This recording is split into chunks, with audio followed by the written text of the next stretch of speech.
Hi guys. So I thought that today I would do my second vlog ever. Now, ignore the voice at times because for some unknown reason, I thought it would be fun to start doing vlogs when I had a sore throat and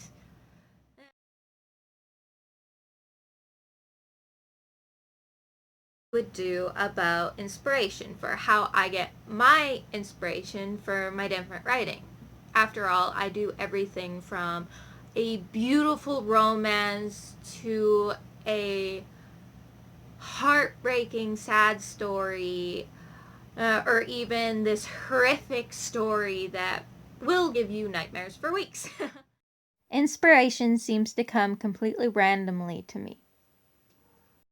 It can be inspiration for a new or existing character, inspiration for a specific scene no matter the genre, or even inspiration for a weapon I want in a battle scene.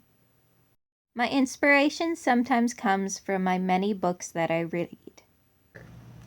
I love books. I love reading. I always have. I have been reading since I was very little.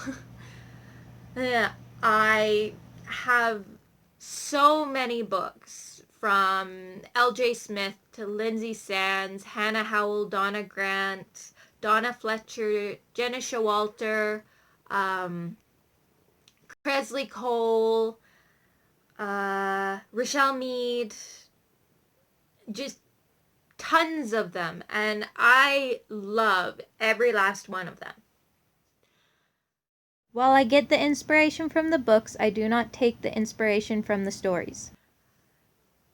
I get the inspiration, it can be from a simple word or a simple phrase or just something one of the characters says to another one. It kind of makes something click in my mind and tell me that, oh my god, this would, if you did this in the story, it would work so well. Or you have to have, can I say this in the Queen of Thorns? Or you have to make Lore do this in the Hidden 10th Realm. It's just something like that. I'm never using parts of the books I'm reading. It's just by reading them, they kind of help my story. Next, I get inspiration from the artwork that I do. Airbrushing. I absolutely love to airbrush. And so it kind of sort of frees the mind and helps you be able to tell your story better. And I do the airbrushing and then I'm like, oh my god, I did this girl. She is so beautiful. She would work great as this character. I could name her this. She'd be like this. She'd be this kind of species and so on like that.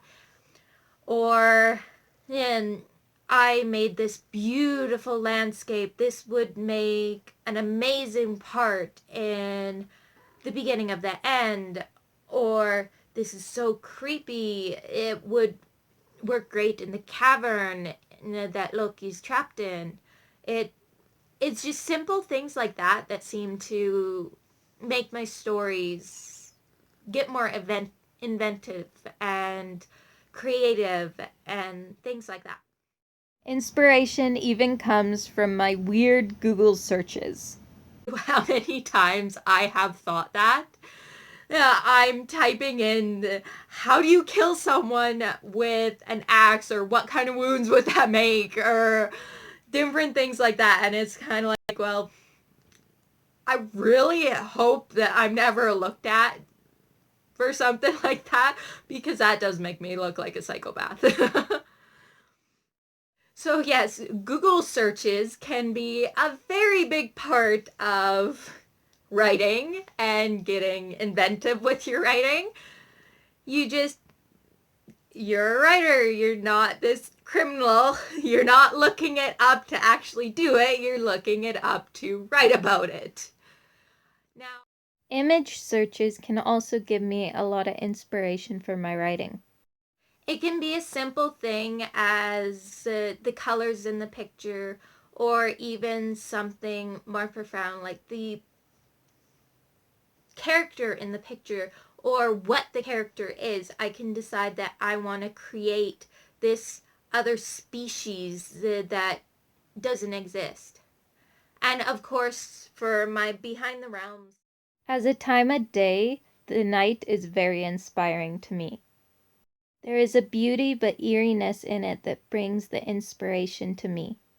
In my writings, there is a lot of research that must be done, especially in my Behind the Realms series about the Norse gods and goddesses.